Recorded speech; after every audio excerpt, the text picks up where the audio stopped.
Hello cancerians, welcome back to my channel. आज नवंबर 2020 की रीडिंग्स के साथ आपका स्वागत है हमारे चैनल में।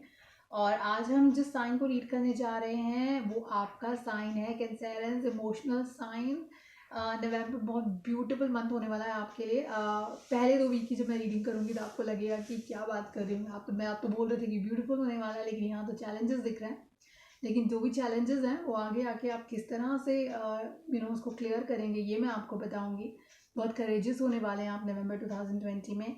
रोमांटिक फीलिंग्स एक डिफरेंट डायरेक्शन लेंगी तो वो भी होगा यहाँ पर, तो उसके लिए भी तैयार हो जाइए। बहुत ही ब्यूटीफुल रीडिंग है, बहुत अच्छी रीडिंग है आपके लिए नवंबर में।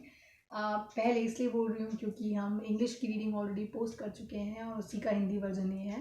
तो आगे बढ़ते हैं और देखते हैं क्या एनर्जीज हैं। बट आगे बढ़ने से पहले आप मुझे अगर रीच आउट करना चाहते हैं अपनी रीडिंग के लिए, अपनी पर्सनल रीडिंग के लिए, तो आप मुझे कॉल कर सकते हैं, टेलीग्राम कर सकते हैं, व्हाट्सएप कर सकते हैं ऑन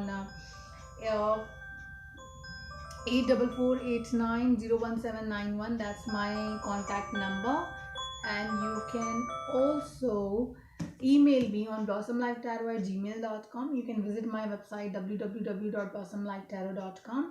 और अगर उसके अलावा आप हीलिंग प्रोडक्ट्स में इंटरेस्टेड हैं या अपने लिए हीलिंग प्रोडक्ट्स खरीदना चाहते हैं या लेना चाहते हैं, सो आप गूगल पर जाकर सर्च कर सकते हैं ब्लॉसम लाइफ टैरो प्रोडक्ट्स। आपको ब्रेसलेट्स, ज्वेलरी, जो भी आप जिस भी फॉर्म में आप हीलिंग क्रिस्टल्स को यूज़ करना चाहते हैं आपको अवेलेबल मिलेगा। So try exploring Blossom Life Tarot to buy your healing jewelry.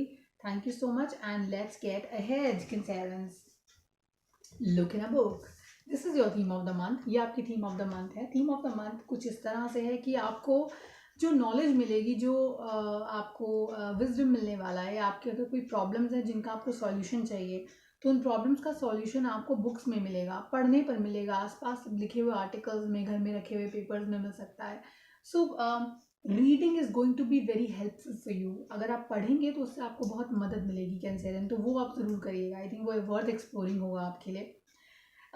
उसके अलावा मुझे ऐसा लगता है कि जो पहला हफ्ता है आपके लिए, जो फर्स्ट वीक की हम बात कर रहे हैं, फर्स्ट वीक आपके लिए बहुत ब्यूटीफुल एनर्जीज लेकर आ रहा है। क्योंकि ब्यूटीफुल इसलिए कहूँगी क्योंकि आपने किसी चीज़ को शिद्दत से चाहा था, बहुत प्यार किया, बहुत मेहनत की।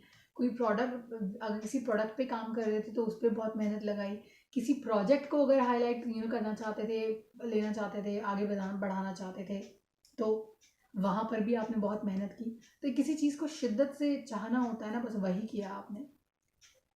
लेकिन आउटकम उतना अच्छा नहीं निकला। आउटकम अच्छा इसलिए नहीं निकला क्योंकि या तो नहीं, मैं तो कहूँगी कि इसको मटेरियलाइज होने में बहुत टाइम लग रहा है। रिलेशनशिप अपने रास्ते पर नहीं जा रहा है, प्रोजेक्ट्स उस हिसाब से काम नहीं कर रहे हैं जिस तरह से आप चाहते थे उनको, और इस वक्त थोड़ा सा फंसा हुआ महसूस करते हैं आप अपने आप को। चीज़ें आपने एग्जीक्यूट कर दी थी, एग्जीक्यूशन का फल जो है बहुत बढ़िया नहीं मिल रहा है।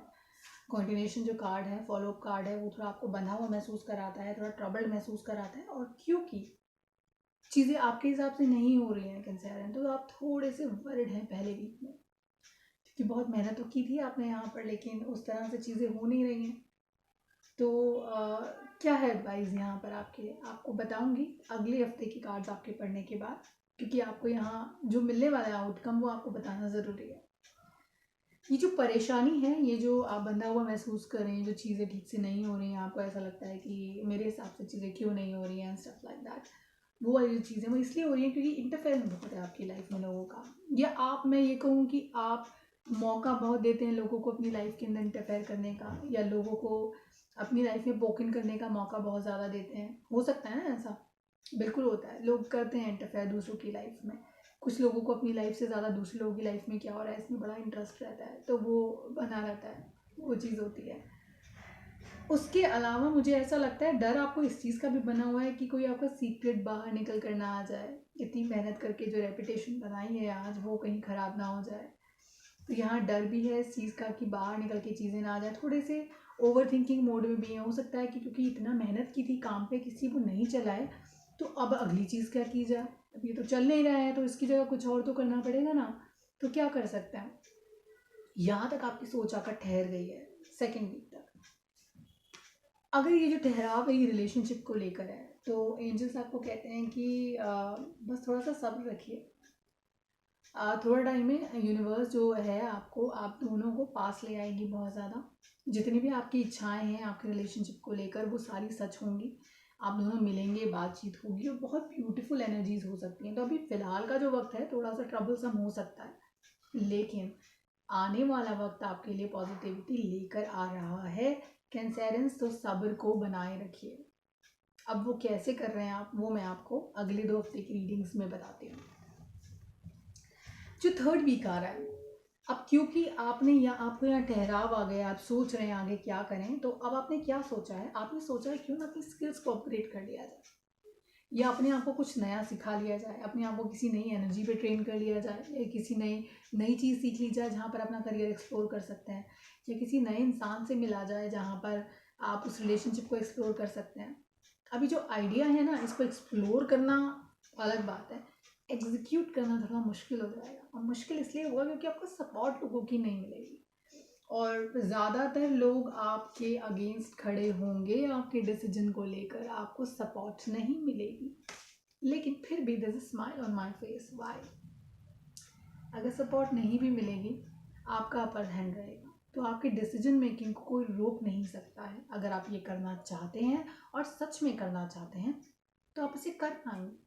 आप आगे बढ़ेंगे, अपना डिसीजन लेंगे, लोग कोशिश करेंगे रोकने की लेकिन रोक नहीं पाएंगे। तो आप अपने आप को अपग्रेड करने जा रहे हैं, यानी कि अपने लाइफ का जो लेवल है उसको चेंज करने जा रहे हैं। चेंज शॉर्ट है, इसका भरोसा मुझे इसलिए होता है आपके कार्ड्स देखकर, या मैं इसलिए कह सकती हूँ क्योंकि death card has appeared in your reading, death has come in here. मुझे ये टैरो का सबसे ब्यूटीफुल कार्ड लगता है, बहुत पॉजिटिव लगता है। काफ़ी सारे रीडर्स सन से अपने आप को एसोसिएट कर पाते हैं, लेकिन मुझे डेथ कार्ड से एसोसिएशन इसलिए भी लगता है क्योंकि मुझे ऐसा लगता है कि जो चीज़ें आप खुद नहीं कर पाते हैं, जो चीज़ें आपको करनी चाहिए लेकिन अपने आप को आप रोके हुए हैं, पता नहीं XYZ किसी भी रीज़न की वजह से, डेथ कार्ड आपको उन चीज़ों से छुटकारा दिला देता है। यूनिवर्स पुश करती है अपने आप को, और पुश करती है आपके ऊपर, आपकी लाइफ से उन चीज़ों को निकालने के लिए जो इरेलेवेंट हैं, जिनका कोई मतलब ही नहीं है आपकी लाइफ में, या उनके साथ आपका फ्यूचर पॉजिटिव नहीं है। ये भी हो सकता है। वो चीज़ें वो करती है क्या यूनिवर्स। और यही आपको डेथ कार्ड आकर बताता है कि आपकी लाइफ में चेंजेस आने वाले हैं, चेंजेस, ट्रांसफॉर्मेशन आएगा, बदलाव आएगा, चीज़ें बदलेंगी, वो चीज़ होगा। ठीक है, लेकिन डरने की बात नहीं है, क्योंकि डेथ के साथ जो एसोसिएशन कार्ड है, जो साथ में कार्ड है, फॉलो कार्ड है, वो आता है the lady, and this lady is someone who has nurturing powers, who knows how to nurture people. So वो नर्चरिंग, ग्रोथ, ग्रीनरी, वो सब होगा। तो जो ट्रांसफॉर्मेशन है ये नेगेटिव नहीं होगा आपके लिए, ये खुशी की बात है। तो ये है पॉजिटिव ट्रांसफॉर्मेशन आपके लिए, बदलाव होंगे लेकिन पॉजिटिविटी की तरफ होंगे। लेकिन एक बात हमेशा ध्यान रखिएगा कि बदलाव आते हैं, और बदलावों को एक्सेप्ट करना हर किसी के हिसाब से आसान नहीं होता है। कुछ लोग उसे एक्सेप्ट कर पाते हैं और कुछ लोग उन बदलावों को एक्सेप्ट नहीं कर पाते हैं। यहीं पर आकर टैरो के जो रीडिंग्स होते हैं वो 2 लोगों के लिए अलग अलग हो जाते हैं। अगर बदलाव आता है and I as a person, मैं उसे एक्सेप्ट कर लेती हूँ और मैं मान लेती हूँ कि ये बदलाव मेरे लिए है और मेरे अच्छे के लिए है, then I accept it. Then universe accordingly plan और मेरे लिए पाथ जो है वो क्रेव करेगी या कार्व करेगी। कार्विंग ऑफ पाथ मेरे, अगर मैं ही वो इंसान हूँ जो एक्सेप्ट नहीं करती हूँ, तो फिर मेरे लिए जो कार्विंग ऑफ पाथ होगा वो अलग होगा, वो अलग डायरेक्शन में जाएगा। सो दो एक ही चीज़ होती है, 2 लोगों के सोचने का नज़रिया अलग हो जाता है, और इसी वजह से दोनों के आगे का फ्यूचर भी अलग अलग हो जाता है। तो अगर आपका फ्यूचर इससे अलग आता है तो वो इसलिए आता है क्योंकि शायद थर्ड वीक में जब वो चेंजेस आए, एमर्ज हुए, तो अब आपने उसको एक्सेप्ट ही नहीं किया, आप करना ही नहीं चाहते, अब वापस फर्स्ट वीक पे जाना चाहते हो, अब वापस सेकेंड वीक में जाना चाहते हो, तो रिजल्ट भी फिर उसी हिसाब से होंगे। फिर आप किसी एनर्जी को ब्लेम नहीं कर सकते, राइट?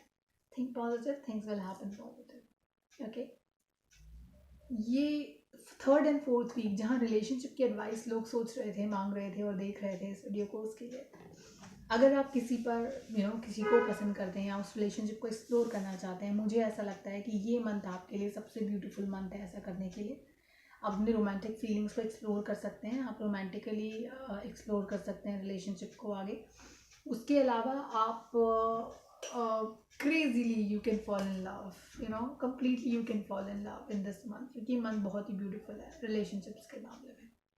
खुश रहिए, एंजॉय करिए अपने लाइफ को, और बिलीव करिए यूनिवर्स की पावर में एंड विजडम में, because they are going to give you beautiful energy, they going to give you beautiful outcomes of your hard work.